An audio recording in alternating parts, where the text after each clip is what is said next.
Thank you for that lovely introduction, Stephanie, and thank you all for being here. I'm so excited to be in the Northwest. It's just so beautiful, and I love it up here.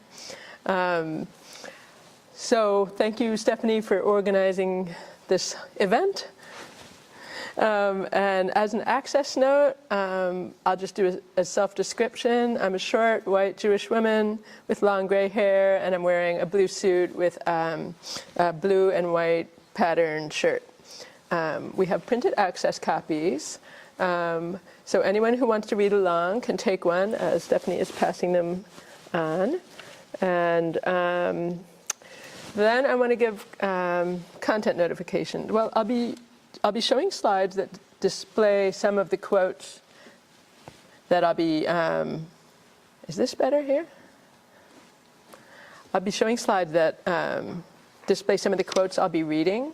And there are just two images on the slides. One is a popular eugenic tree image, and the other is an old book cover of Aldous Huxley's Ape and Essence. And I'll describe those when I get to them.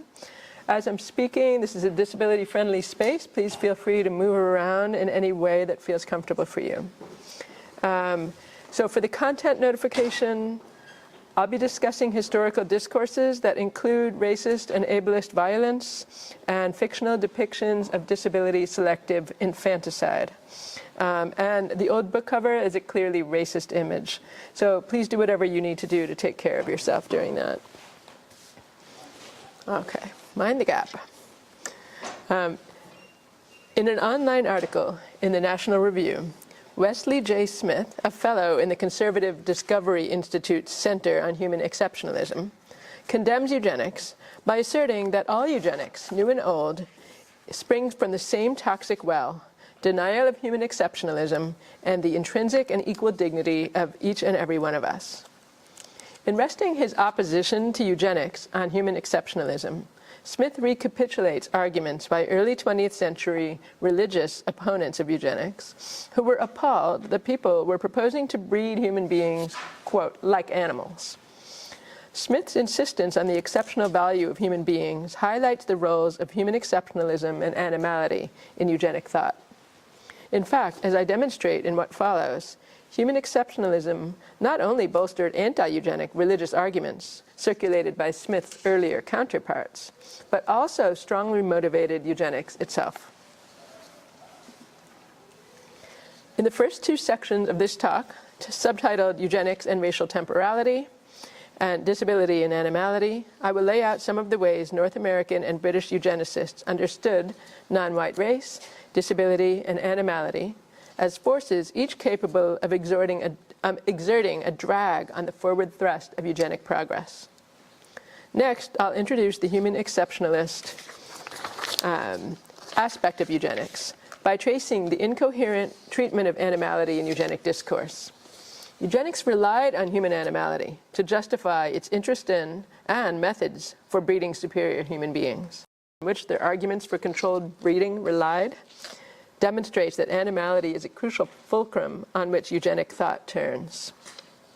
To support my claims, I draw on a variety of eugenic writing by authors such as H.G. Wells, Aldous Huxley, Charlotte Perkins Gilman, and Bernard Shaw, as well as by biologists, statisticians, birth control activists, and public health experts.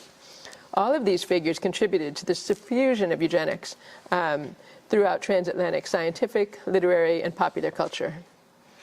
In the final part of the talk, I will explore the imbrication of animality, race, and disability in a literary text, Aldous Huxley's 1948 novel, dystopian novel, Ape and Essence.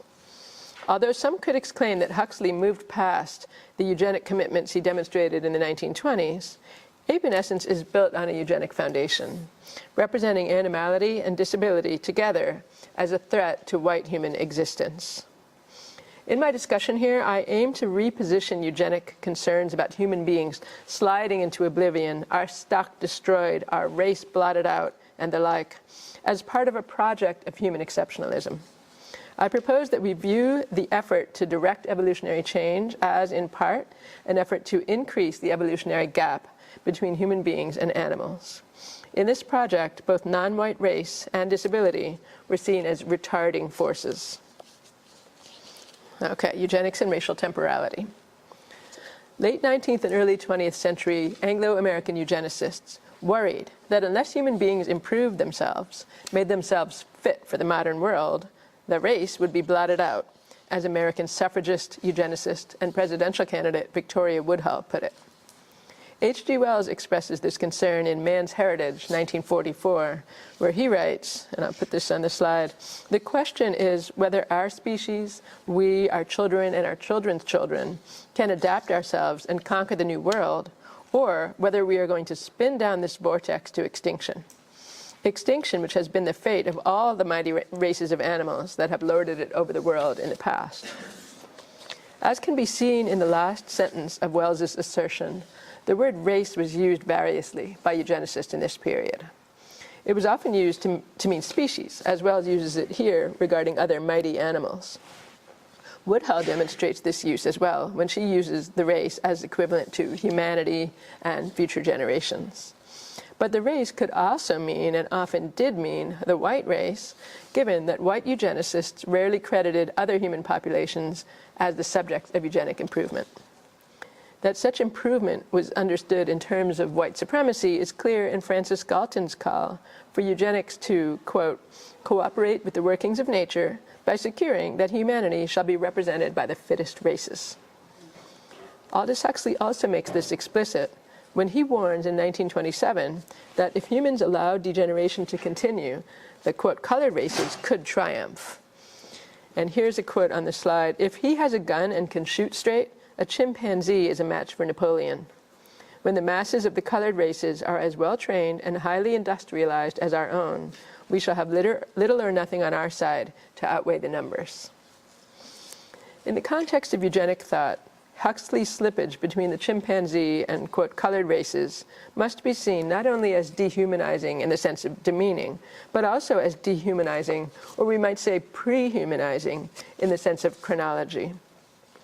Saturated in evolutionary discourse, eugenics typically located non-white people earlier on the evolutionary timeline, between animals and white human beings. A representative assertion by biologist and eugenicist Henry Fairfield Osborn, who was the president of the American Museum of Natural History, appeared in the journal Natural History in 1926.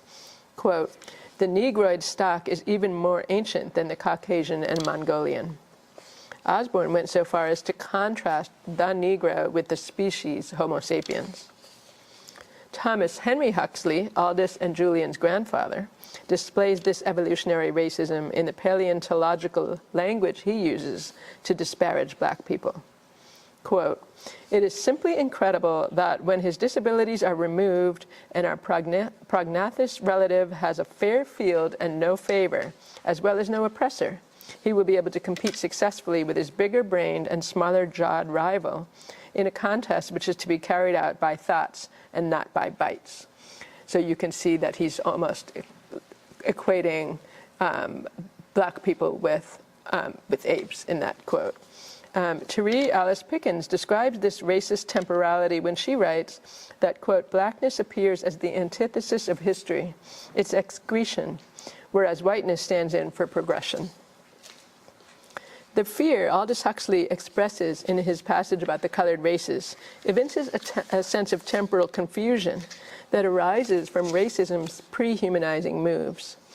He fears that the people he understands as most advanced on the evolutionary timeline might be overtaken by people who are, or ought to be, further back. A sort of tortoise and hare story that can be avoided if white people engage in eugenic improvement. A similar understanding of evolutionary temporality perfuses Joseph Conrad's Heart of Darkness, where, quote, "forgotten and brutal instincts threaten to resurface in white Europeans, though they are, or were, before voyaging to the heart of Africa, quote, so remote from the night of first ages." As a fear of reversion animates Radiant Motherhood, in which British eugenicist and birth control pioneer Marie Stopes expresses her alarm that we as a race slide at an ever-increasing speed towards the utter deterioration of our stock. As Dana Seitler has convincingly shown, anxieties about atavism were widespread in the 19th and early 20th centuries. This is from Seitler, opposed to the imagined sovereignty of the human, Atavism, the eternal recurrence of the animal, erupts as a potent flash of natural history that insists on recognition of a more complex kinship web. So to prevent such backsliding into forgotten instincts, to protect white humanity from the even more dire extinction against which Wells warns, eugenicists aim to assist evolution, or indeed to outstrip evolution in improving the human race. As Galton put it, what nature does blindly, slowly, and ruthlessly, man may do providently, quickly, and kindly. Carl Pearson similarly referred to eugenics as the directed and self-conscious evolution of the human race. And the much reproduced eugenics tree image reads, and this is an image on the slide of a big tree with the word eugenics on it. It reads, eugenics is the self-direction of human evolution.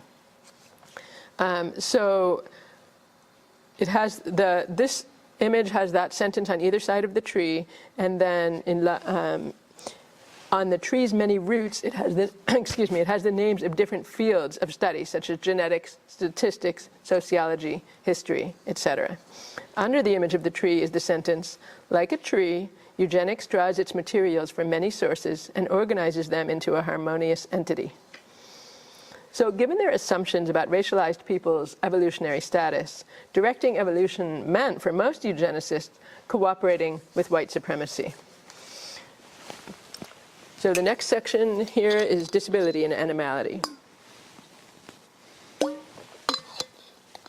I'm too paranoid about this spilling onto the computer to leave it up here, so I'm putting it down here. Implicit in the desire to direct human evolution was also a desire to solidify or increase human dominance over other animals and the natural world. Seidler hints at this when she uses the word sovereignty and notes human anxiety about a more complex kinship web. Wells makes it clear when he refers to races of animals that have lorded it over the world and raises the specter of human extinction. As part of their efforts to enable white humanity to preserve its existence and maintain its dominance, eugenicists position disability and animality together as something from which to move forward. Trying to ensure that the fittest races maintain their position as the most advanced populations on the evolutionary timeline, neither being overtaken nor falling back, eugenicists aim to remove white disabled people from what they call the germplasm, or the gene pool.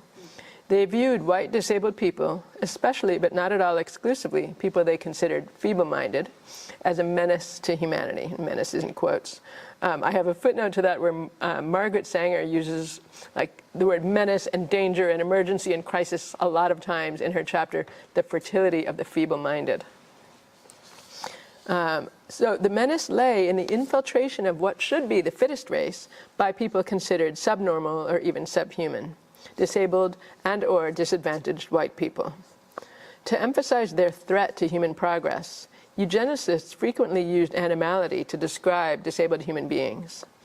Daniel Kevles quotes Henry Goddard, who, quote, speculated that the feeble-minded were a form of underdeveloped humanity, a vigorous animal organism of low intellect but strong physique, the wild man of today. Kevles also describes Albert Wilmarth, a firm believer in the existence of hereditary moral imbeciles, unable to resist the animal emotions that led to the promiscuous production of endless criminals, prostitutes, paupers, and tramps. And Mary Dendy, who wrote that where the higher facilities have dwindled, the lower, or merely animal, take command. American birth control activist Margaret Sanger approvingly quotes Walter Fernald's comparison of feeble-minded persons with pests, such as the boll weevil, and his lament that we have no commission to control the vast moral and economic forces represented by the feeble-minded persons at large in the community. In addition to the economic forces Fernald seeks to control, Sanger explains that feeble-mindedness leads to other disabilities and socially undesirable conditions, Fernald's moral forces. And this is a quote from Sanger. Modern studies indicate that insanity, epilepsy, criminality, prostitution, pauperism, and mental defect are all organically bound up together. there is every indication that feeble-mindedness in its protean forms is on the increase, that it has leaped the barriers, and that there is truly a feeble-minded peril to future generations, unless the feeble-minded are prevented from reproducing their kind. To meet this emergency is the immediate and peremptory duty of every state and of all communities. In this passage, Sanger evokes a monstrous, inchoate, proliferating feeble-mindedness that has leaped the barriers and will destroy future generations if not brought under immediate control.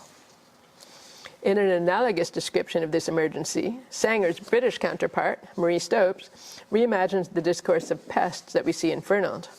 She writes, and this is on the slide, the degenerate, feeble-minded, and unbalanced who are now in our midst are like the parasite upon the healthy tree, sapping its vitality.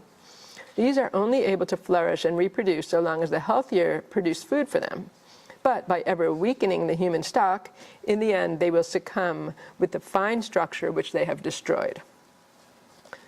In Stopes's weakened, succumbing tree, as in Wells's extinction, we can see both the eugenic fear that the white human gene pool might be degraded, and a more sweeping fear that human beings might lose their position as the pinnacle of creation, that they might be toppled from their position on the topmost branch of the evolutionary tree.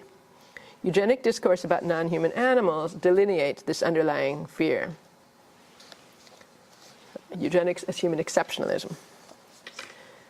Eugenicists persistently used non-human animals as a way to explain and justify eugenics. They argued first that our heredity is governed by the same rules as other animals and plants. In his influential study, The Kallikak Family, Henry Goddard asserts that, quote, the human family shows varying stocks or strains that are as marked and that breed as true as anything in plant and animal life. Pearson stressed that in human life, exactly as in animal and plant life, at each place and time, only a small privileged minority can continue to exist and flourish. The Eugenics Society Fitter Family Contests offered brochures advocating human husbandry, and their chart at the Canvas Free Fair taught that, quote, unfit traits such as feeble-mindedness, epilepsy, criminality, insanity, alcoholism, pauperism, and many others run in families and are inherited in exactly the same way as color in guinea pigs.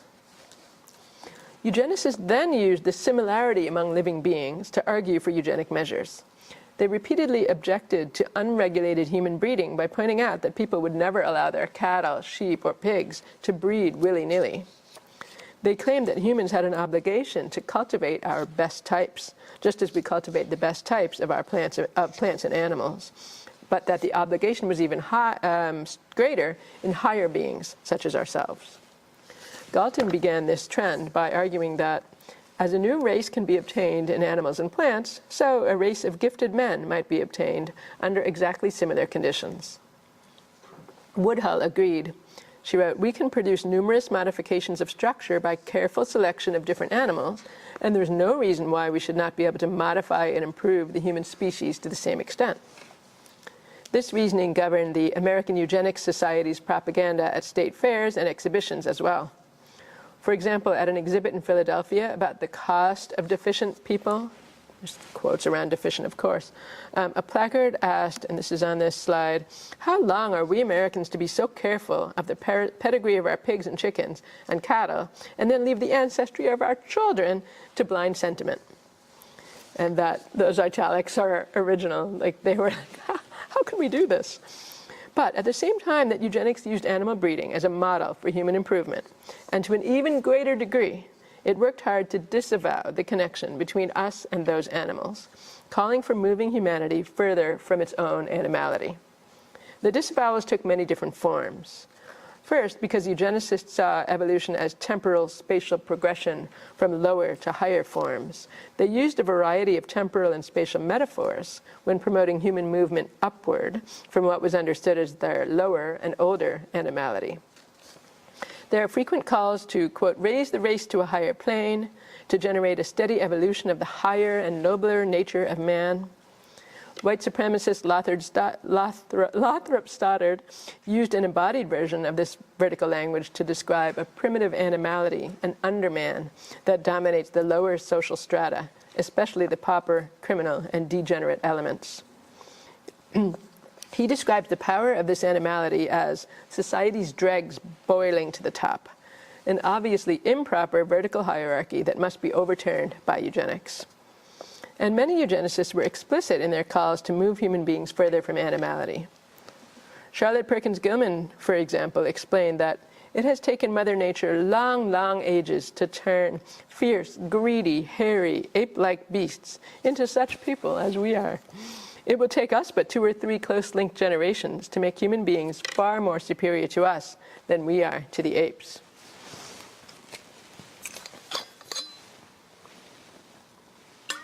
Second, eugenicists often reassured audiences that they were not trying to reduce human beings to animals.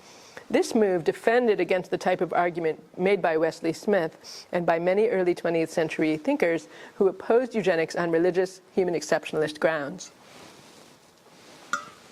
The American Eugenics Society, for example, assured readers of its eugenics catechism that eugenics was not a plan for breeding human beings as if they were animals.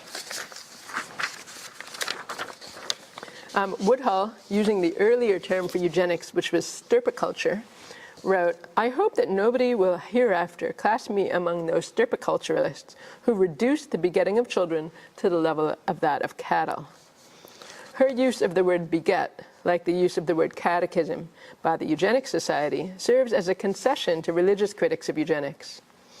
Sir James Barr, physician and president of the Liverpool branch of the Eugenics Education Society, wrote similarly, "One hears it constantly stated that the eugenist wishes to introduce to the human race the principle of the stud farm and scientific breeding as carried out on the lower creation. We wish to do nothing of the kind." So these defenses differentiate humans' more noble breeding from that of lower creation. A third type of disavowal can be seen in eugenic discourse pressing to remove the animality from human beings, or, which amounts to the same thing, to move human beings further away from their animality. This was an integral part of their understanding of eugenic progress. Barr wrote, for example, "We wish to ennoble man and abolish ignorance and bestiality." By bestiality, eugenicists generally meant vice. Eugenicist and serial entrepreneur John Harvey Kellogg, for example, was deeply invested in controlling the vices of the animal appetites, oral and sexual, specifically those of women. Wells centers his novel The Island of Dr. Moreau around this effort to turn animals into rational human beings, and uses rhetoric of animality similarly in his Utopias. To take one example, in The Shape of Things to Come, 1933, he describes, quote, "a new regime that had to clean up the racial mind or fail, and if it failed, then in all probability it would leave the race to drift back again to animal individualism, and so, through chaos, to extinction." Fourth, eugenic resistance to the fact of human animality can be seen in declarations that humans are the most perfect and valuable beings in creation, and that furthermore tie our evolutionary progress to an abstract sense of meaning in the universe. The Eugenics Catechism tells its adherents, here's this on the slide, that the answer to the question, what is the most precious thing in the world, is the human germplasm. In What is Intelligence, Goddard asserts that while animals can't help responding to a given stimulus, humans can inhibit their responses. And only when we're not engaging in stimulus and response can we truly be said to be thinking. And he wrote, "At this point, we humans separate ourselves from the animal world." Bernard Shaw saw human beings as duty-bound to improve ourselves because, as he put it, we are the instruments through which that ideal, by which he meant God or the life force, through which that ideal is trying to make itself a reality. While Shaw was more comfortable with using mystical language like that, his claims about the human role in moving life upward are similar to those of biologist Julian Huxley. In The Uniqueness of Man, 1939, Huxley acknowledges that evolution moves into many what he called blind alleys, but he holds on to the idea of evolutionary progression when it comes to human beings. And this is the quote on the slide. "Man represents the culmination of that process of organic evolution which has been proceeding on the however wasteful and cruel it may be, and into however many blind alleys it may have been diverted, is also in one aspect progressive. Man has now become the sole representative of life in that progressive aspect, and its sole trustee for any progress in the future." Here, human uniqueness extends to a role as the only agent of the progressive aspect of evolution.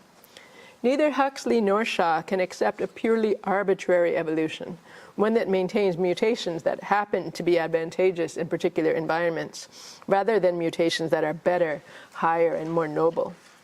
Julian Huxley's fervor for eugenics can be understood when we see how he has made human evolutionary progress the very key to holding on to a sense of meaning in the universe. The human sovereignty envisioned as a primary goal of eugenics, as I explained earlier, was conceived of as white human sovereignty, and often conflated with white racial dominance. Aldous Huxley's A Note on Eugenics, where he compares non-white people with technological prowess to a chimpanzee with a gun, is subtitled, "The Battle Between Inferior and Superior People for the Possession of the Earth."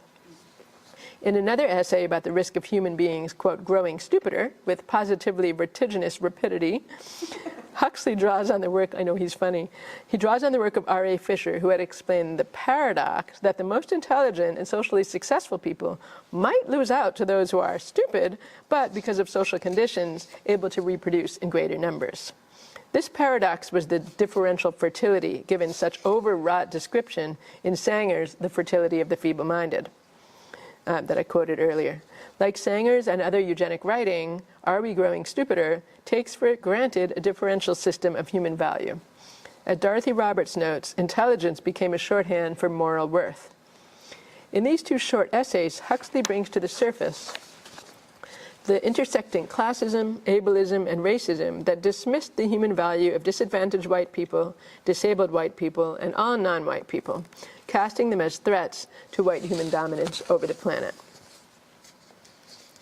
Okay, now eugenics in Ape and Essence. Right. Okay, Aldous Huxley's engagement with eugenics changed in interesting ways after World War II.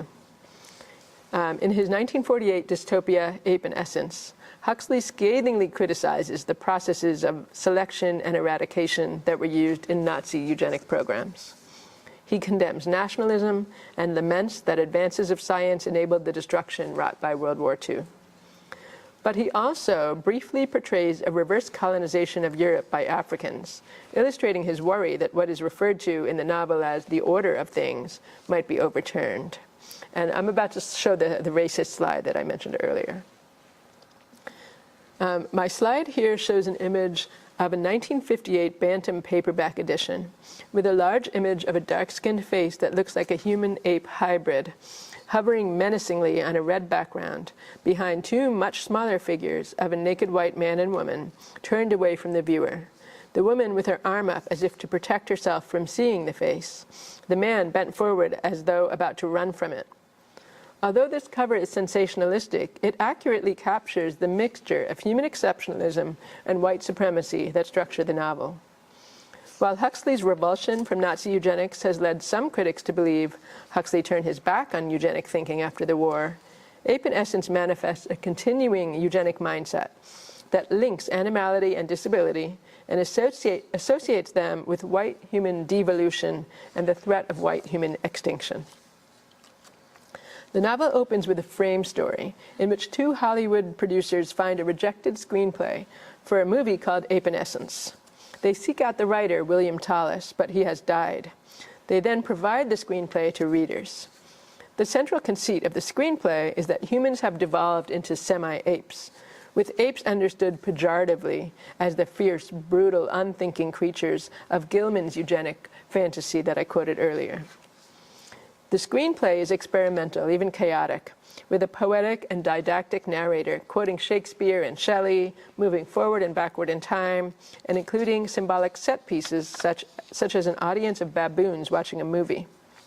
In the movie, a female baboon in a shell-pink evening gown and makeup approaches a microphone while behind her, quote, on all fours and secured by a light steel chain attached to a dog collar, comes Michael Faraday. Faraday was an influential English scientist, and Huxley's respect for him is indicated by the fact that this screenplay within the novel also depicts Pasteur on a chain and Einstein, or actually two Einsteins, on leashes. As he wrote to Amiya Chakravarti, who told him that Einstein was offended by the scene, I thought I had made it perfectly clear that I was using him, just as I had used Faraday and Pasteur, as an embodiment of science, to show that the labors of disinterested truth seekers are constantly used to serve the purposes of the lower human passions. This idea is encapsulated in an assertion by the screenplay's narrator, which is repeated also in the Hollywood frame story. Here it is. Ends are ape-chosen, only the means are man's. In other words, we use our intelligence to pursue ends that are barbaric or that are animalistic. Okay. Soon we see the result of this state of affairs, when the two Einsteins are forced by baboons to release nuclear bombs, destroying most life on the planet. The screenplay then introduces a scientific expedition from New Zealand, where they lived peacefully while most of the rest of the world perished in nuclear holocaust, to Southern California in the year 2108. So they're coming from New Zealand to California. There they find a ruthless society dedicated to the worship of Belial, who they think has clearly bested God and must therefore be propitiated. The protagonist of the screenplay, Dr. Alfred Poole, becomes separated from his colleagues and captured by, quote, dirty and ragged men. And the rest of the screenplay concerns Poole as he learns about the post-apocalyptic society and its history. Here, Huxley depicts a far grimmer dystopia than he had in Brave New World. In a contemporaneous review, Anthony West aptly described the novel as blood-curdling. There are many fascinating and horrifying aspects of the imagined society. But here I want to focus on the novel's use of race, animality, and disability in Huxley's critique of nationalism and totalitarianism. One of the first pieces of information given by the screenplay's narrator about the world in 2108 is that, and here's on the slide, when the New Zealanders are rediscovering America from the West, the black men have been working their way down the Nile and across the Mediterranean. What splendid tribal dances in the bat-infested halls of the Mother of Parliaments. And the labyrinth of the Vatican, what a capital place in which to celebrate the lingering and complex rites of female circumcision. We all get precisely what we ask for. The sarcasm in this passage implies that tribal dances and complex rites do not belong in the great spaces of Europe. Indeed, that they are degrading these spaces. As Zachary Showers puts it, Huxley is using, quote, stereotyped, bone-in-the-nose Africans to drive home what happens when white people lose control. This passage exemplifies what Chinua Achebe describes in relation to Heart of Darkness as a projection of Africa as, quote, the antithesis of Europe and therefore of civilization, a place where a man's vaunted intelligence and refinement are finally mocked by triumphant bestiality. In addition to the sarcastic tone, the fact that in 2108 Belial has triumphed over the order of things confirms the racist import of this description. Here, Huxley is imagining the failure of his warning in that previous essay at Note on Eugenics. As he says there, if white people do not enact eugenic policies but allow themselves to degenerate, as the people in California in 2108 have done, then, and this is the quote, the white races will be at the mercy of the colored races, and the superior whites will be at the mercy of their white inferiors. Huxley repeats this vision in a 1934 article called Cars and Babies, where he worries that the more highly civilized white races will be declining in numbers while the colored races are still rapidly increasing. And there seems to be no guarantee that the decline will stop anywhere this side of extinction. In Ape and Essence, he imagines the reverse colonization of Europe by Africans, along with the power of the brutal white man Poole meets in California, as signposts of degeneration on a road to white human extinction. While in a Note on Eugenics, he was more sanguine, saying, it's not likely that men will allow the process of deterioration to go to such dangerous lengths. After seeing the depth of brutality in World War II, Huxley depicts in Ape and Essence the results of such deterioration.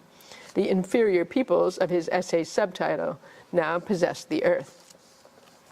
This inferiority is epitomized by the novel's overarching use of apeness, which was linked by evolutionary discourse to blackness, and which the text further links to deformity and disability.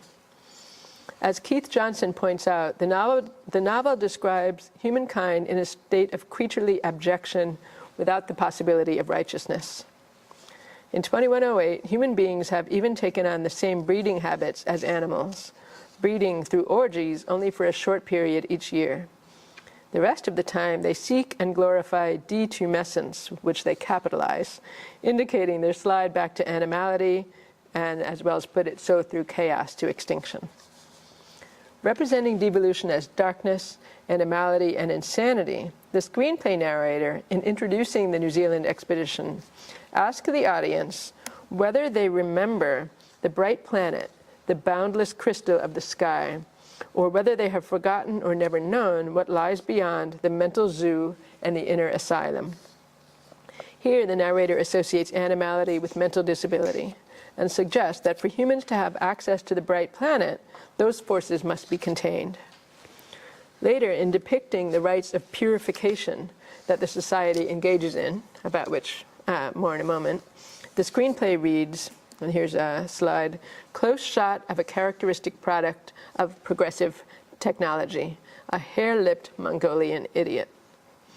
The identification of the, quote, Mongolian idiot, a term that entwines racism and ableism by understanding Down syndrome as atavism, identifying that with progressive technology is ironic, as Huxley insists throughout the novel/screenplay that advances in science have only enabled the devolution of the human species, a devolution he embodies here as disability. This particular society has devolved into such barbarity that they use Nazi-like selection and eradication techniques to weed out babies with unacceptable degrees of deformity. Given the lingering radiation, many people have physical anomalies, but the society has decreed that any babies with more than 3 pair of nipples or more than 7 fingers and toes must be killed.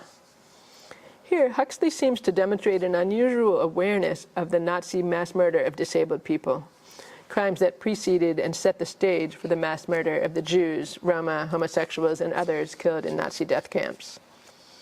The society's governing misogyny holds that, quote, woman is the vessel of the unholy spirit, the source of all deformity, the enemy of the race. During annual ceremonies, after whipping the mothers and shaving their heads, priests pull disabled babies from their arms and impale the babies on knives, dripping their blood onto the altar. They call this ritual mass murder the purification of the race. As one early reviewer pointed out, a satirist after the horrors of Buchenwald and Hiroshima, Belsen and Nagasaki is in the unfortunate position of being almost forced to go too far. Huxley's screenwriter ensures that his audience recoils in horror from the fictional society's purification. Nevertheless, the association of deformity with a threat to the human race is endorsed by and even dominates the screenplay. The audience for the rites is described as exhibiting subhuman excitement and collective imbecility. And the babies with an unacceptable number of digits or nipples or other birth anomalies are repeatedly called monsters. While the camera offers close-ups of, quote, little faces with hair lips, little trunks with stumps instead of legs and arms, little hands with clusters of supernumerary fingers, little bodies adorned with a double row of nipples, the screenplay's narrator describes these radiation-induced deformities as the disintegration of the human species. And this is on this slide. For this other death, not by plague this time, not by poison, not by fire, not by artificially induced cancer, but by the squalid disintegration of the very substance of the species, this gruesome and infinitely unheroic death in birth could as well be the product of atomic industry as atomic war. This passage establishes the text's use of physical, quote, deformity as the overarching symbol of the death and birth of the human species, the destruction of its very substance. Huxley uses similar language in one of his eugenic essays, writing in italics that, and here's this on the slide, if the present tendency continues unchecked, we may look forward in a century or two to a time when a quarter of the population of these islands will consist of half-wits. What a curiously squalid and humiliating conclusion to English history. This is why the novel labels the babies monsters. Even while using their murders to show the brutality of the totalitarian society, Huxley is also using these babies, like the baby with Down syndrome mentioned earlier, to symbolize the monstrosity of human scientific and technological progress, an ostensible advance that has only prompted a squalid devolution. As in Brave New World, where John debates with the controller, who lays out the principles governing the society, here Huxley has Poole converse with Archvicar of Belial about the society's religion and philosophy. The Archvicar reiterates the connection between deformity and the ruin of the human species, announced by the screenplay's narrator. He tells Poole that Belial created an entirely new race of men, with deformity in their blood, with squalor all around them and ahead. In the future, no prospects but of more squalor, worse deformity, and finally, complete extinction. This future is obviously diametrically opposed to the eugenic vision, and uses physical disability as both the cause and symbol of human extinction. On the next slide, in 50 years, put in the Archvicar, the deformity rate will be double what it is at present, and in 100 years, the triumph of Belial will be complete. As deformity increases, Belial assures his triumph over the order of things. Ape and Essence is also concerned with the destruction of the planet that, in Huxley's view, stems from putting human means to apes' ends. Both Huxley brothers were pioneer environmentalists, and this novel is explicit about human destruction of natural resources. Poole is a botanist, and for a time works for the Belial-worshipping society's director of food production to try to help them reverse soil depletion and erosion. When he gives a speech to members of the religious and governing elite, he refashions the eugenic warnings we saw in Sanger and Stopes about parasites, disabled people, destroying a healthy tree.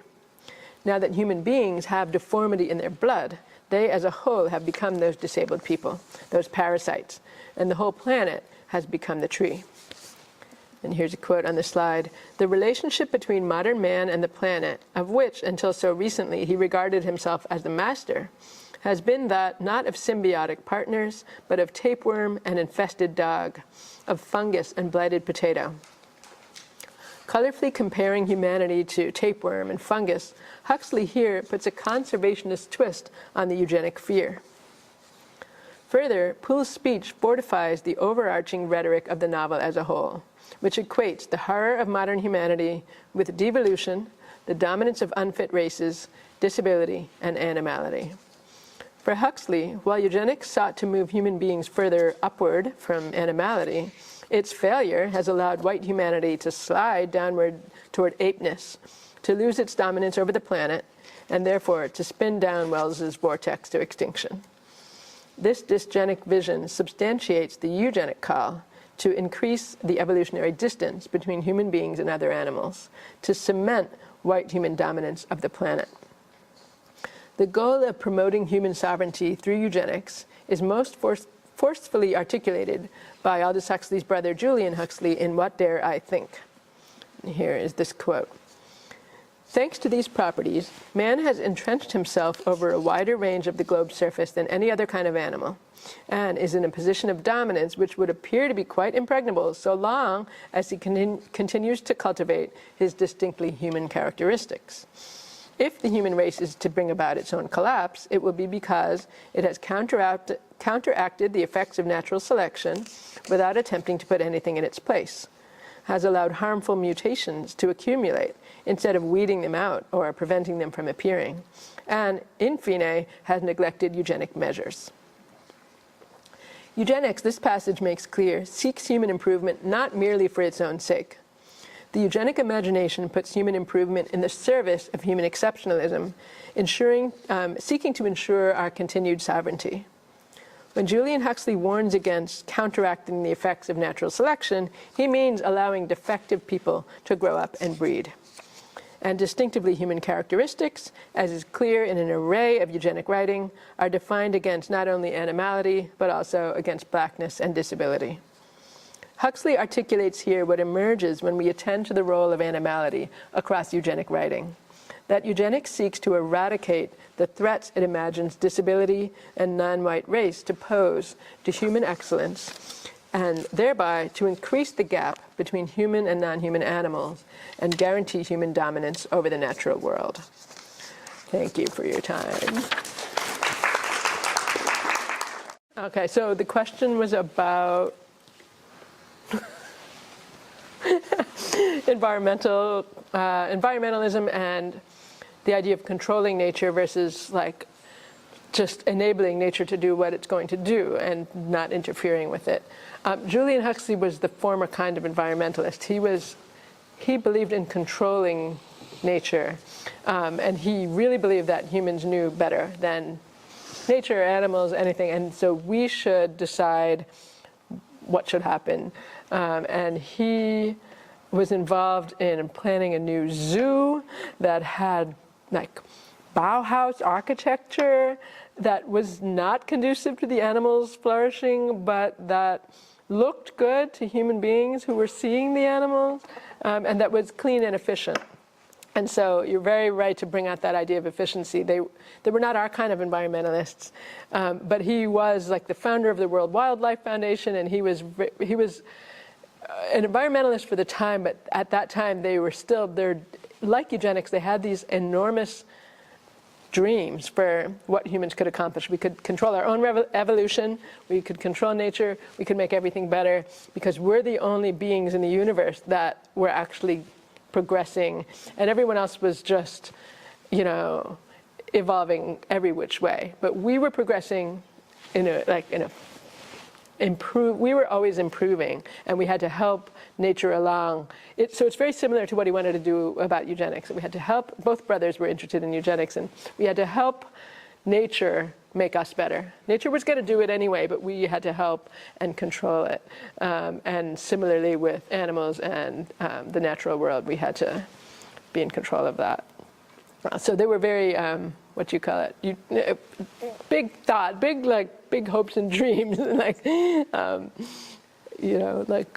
a word I'm missing, we had, ambitious, yeah, that's what I'm trying to think, very ambitious plans. Okay, the question was about eugenics after 1945 and how most people believe that once eugenics became associated with the Nazis, we turned our back on it. We stopped, no more eugenics in the United States. But that I was implying that actually it continued. So a few things, let's see. Historians have shown that there were more eugenic sterilizations in some areas of the country, especially the Southeast, after 1945 than there were before. So throughout the 50s and 60s, there were thousands of eugenic sterilizations, so forced sterilizations, involuntary. And so eugenics didn't disappear with World War II, but some people didn't want to call it eugenics anymore. What happened with some departments is they simply changed their name to genetics.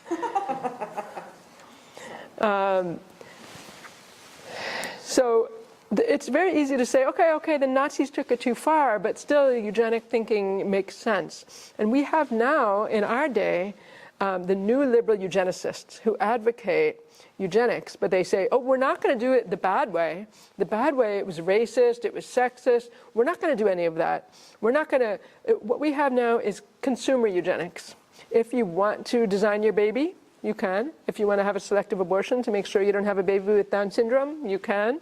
And this is how we're going to improve the human species, person by person. It's like, yeah, consumer eugenics, or what Rosemary Garland Thompson calls velvet eugenics, because it just sounds so, it sounds so innocent, but it isn't, because it's got the same vision of what human value is, what we should work toward. Instead of working toward justice and inclusion, we should work toward perfect bodies and perfect minds. And so the eugenic vision hasn't gone away. And we find still in a lot of contemporary popular and academic writing critiques of eugenics only because it was racist or only because it was classist. It got the wrong people. If it hadn't got the wrong people, it would have been okay. They don't come and say that, but that's what they make it sound like. In other words, eugenics swept up a lot of people, right? And it said, oh, feeble-minded people. Here's a woman who had a baby out of wedlock. She's obviously feeble-minded. That was the moral imbecile. So we'll lock her up in an institution so she can't have a baby, or who can't have another baby. And then critics come along and say, oh, that was so sexist, that was so classist. She's not really feeble-minded. And then they stop. And I'm like, I need you to say, but even if she were feeble-minded, you still can't take her and lock her up in an institution for her whole childbearing years. But they never seem to say that. They're just busy saying eugenics got the wrong people. And it's like a pet peeve of mine when I see scholars and popular writers talking about eugenics and only criticizing it based on its classism, racism, or sexism, and not on its ableism. So anyway, eugenic thinking is still here, and it just tried not to sound like it was eugenics anymore after World War II. Yeah, thank you. So yeah, the question's about whether we can actually undo ideologies by reading stuff that show them. And I mean, I think so. I think so because most of the time these ideologies are not consciously paid attention to. So for example, if somebody says, oh, well, you know, I got a diagnosis that my fetus had Down syndrome, so I had an abortion. Nobody's stopping to think, wait a minute, what goes into that? What leads you to think that that diagnosis means that you should have an abortion? I mean, what vision of who should be on the planet is expressed by that? And I'm not, so selective abortion is a whole big long thing that I could talk about the ethics of for a long time. But the point is that a lot of times we don't see what's underneath something. And so here's this novel. Nobody sees that while it's using the killing of disabled babies to show that totalitarianism is bad, it's also using the disabled babies to represent the disintegration of humanity. And people haven't realized that because they're not thinking about disability in that way as a political category that needs to be included in our discussions. And so I guess I can't help but think that if we do unpack this and show what lies underneath that's not usually seen, it would lose some of its power. And maybe that's just too optimistic, but that's what I hope. And when I have students read a book like this, which I haven't done yet because it's so awful, but the point would be to understand what's underneath it and what's motivating Huxley's dystopian vision. So the question is whether having a selective abortion makes you a eugenicist. So no, and that's why I said I could talk about this for a long time. There's so many complications, and I don't mean to start blaming women for, you know, contributing to eugenics by having selective abortions. There's a million reasons why someone might have a selective abortion. And there's a debate about whether we should call them eugenic abortions or not, because it does put a lot of the blame on women who choose to have abortions for eugenics. And so that's not good either. So no, I mean, what you do on a personal level may or may not be driven by a eugenic vision. I mean, you may say, those kind of people are no good. I don't want to have that baby. And then it's a eugenic abortion. But you may have a completely different reason. And so the mere fact of having a selective abortion doesn't make somebody a eugenicist. And so people who write about selective abortion from a disability rights or studies perspective are they're always pro-choice, everyone I've read.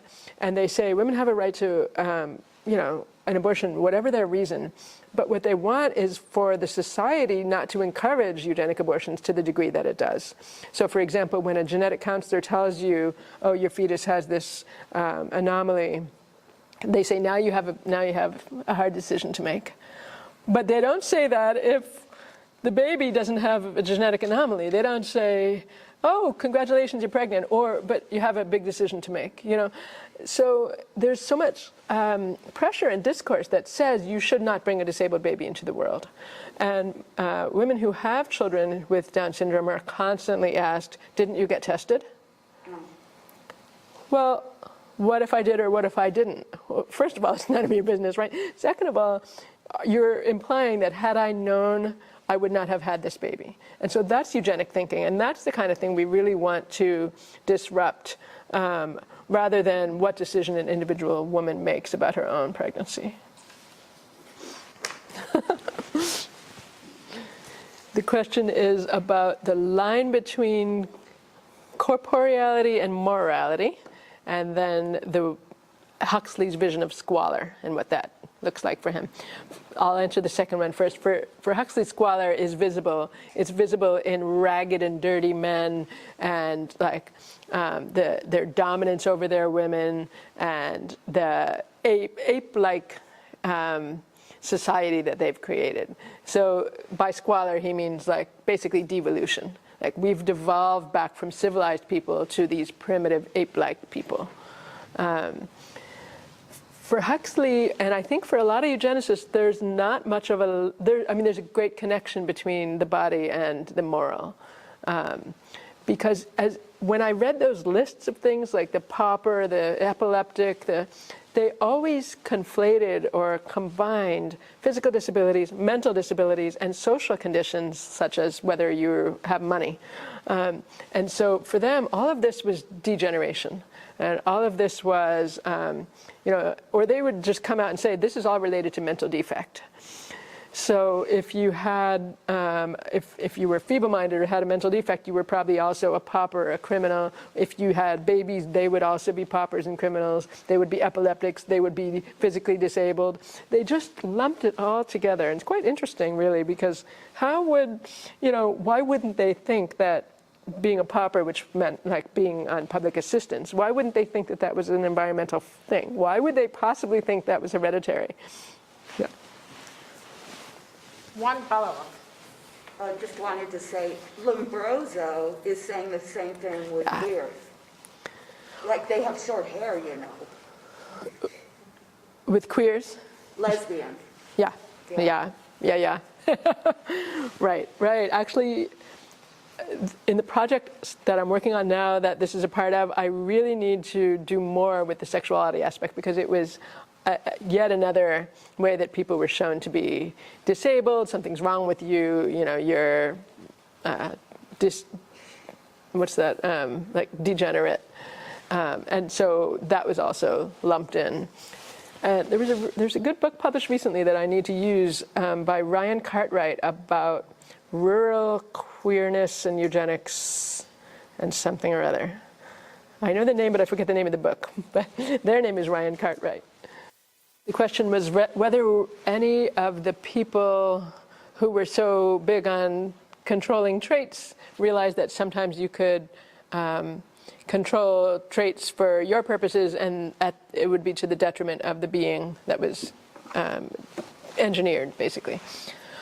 I don't see much awareness of that. I see this idea that we know best. Of course we would make the cows give more milk, and of course we would make the horses run faster and be stronger, and that would only make sense. I guess there are some people calling for caution with eugenics because we don't know really what's going to make us better. Like we can't define the ideal human. And so there were some people cautioning on that level, saying, well, how do we know what traits we really want to engineer? But they didn't go so far as to say, we might destroy, we see a lot of that more now, but we might destroy them, or like we might create chickens that lay eggs every day so that they then have no calcium and need to eat their own eggs to try to get the calcium, and it's not good. Yeah, I don't see much of that. And when I do see anti-eugenic discourse from that time, it's usually either religious and it's always still ableist. Or you might find anti-racist eugenics like something like this. I don't want forced sterilization because I know it's going to be used against black people, which was true. But if there could somehow get rid of the feeble-minded some other way, that would be a good thing. So I think it was still too early for people to really think about the damage we were doing. But I think Huxley, in this novel, is starting to think about that because of World War II and the fact of the atom bombs. He was worried about nuclear war and also nuclear science, but he was still thinking, well, maybe we need more science and better science, not just give up on control. But I think that Aldous Huxley was less, we've got to control everything, than his brother Julian, who really was enthusiastic. The first comment was an excellent comment about Magnus Hirschfeld. It's saying that he thought that gay people, since gay people wouldn't procreate, that would prevent humans from degenerating, right? Because they wouldn't continue their line. That's sad. And then the question was about whether some of this anxiety about the animality is also anxiety about queerness, to say we are not talking about plural marriages, we are not talking about stud farms, we are talking about heterosexual marriage, don't worry. I think that's a fantastic point. Thank you. Yes. The question was about whether there's basically work from this earlier period that challenges the fundamental beliefs and ideologies underlying eugenics in the way that Eli Clare's work, for example, does in our time. One thing I like about Eli Clare's book, Brilliant Imperfection, is that the subtitle is Grappling with Cure. Not all cure is eugenic. Eugenic has to want to eliminate someone. And so there's the cure, and then there's the elimination, and then those are linked, obviously. But I saw something the other day that conflated genetic engineering with genetic selection, and I don't think those should be conflated, because there's a kind of interesting difference where, say you have IVF, and there's what do you call it? The tool-celled thing, the zygote in the petri dish, and it's got a disability. Now, either you ditch it, right? I'm talking about in what people tend to do, or you gene edit it.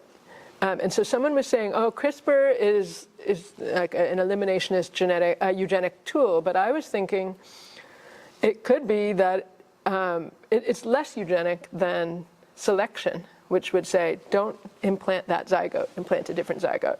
And we get all these philosophers right now, like Julian Savulescu, who say, we all have an obligation to produce the best child. So we should all use IVF and then select the best child, the best embryo to implant. And so selection means getting rid of a being that would have been. But genetic editing, and I'm not saying we should all go and gene edit, but I'm just saying it's not the same as just ditching that whole embryo. So I think it still changes the embryo. It's still a curative move, but I think that we should keep those distinct and think about their ethics separately.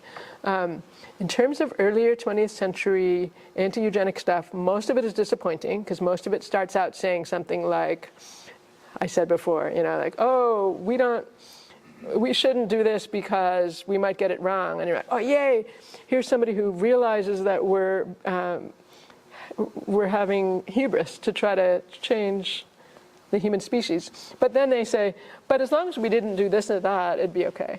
And so it's disappointing. I did find an early play by Naomi Mitchison, whose name used to be Haldane. She was the sister of J.B.S. Haldane, who was like the first person who envisioned artificial wombs, So he was an early transhumanist. He wanted to use machinery to achieve eugenic ends, technology, so that it could do much faster. His sister was Naomi Haldane, later Mitchison, and she wrote sci-fi all the way through in the 70s. You may have heard of her.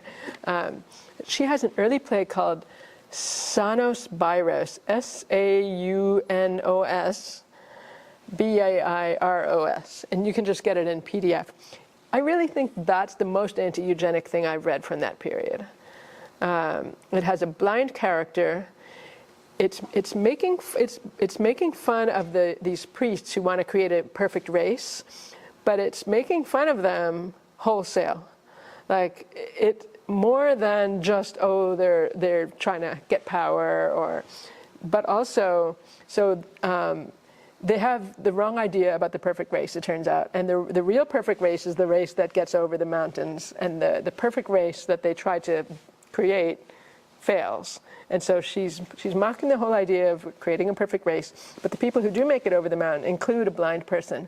And there's all this interdependent stuff going on where people hold hands with him to get down the icy slope because he can't see where he's going, and he's an important part of the group that makes it. And so, yeah, I was really impressed with that, because a lot of the other stuff that I would be hopeful about is disappointing in the end, especially about disability. It might be anti-eugenic in some other specific ways, but it's not criticizing the ableism of eugenics, the idea of what it means to improve human beings. But this one did seem to be.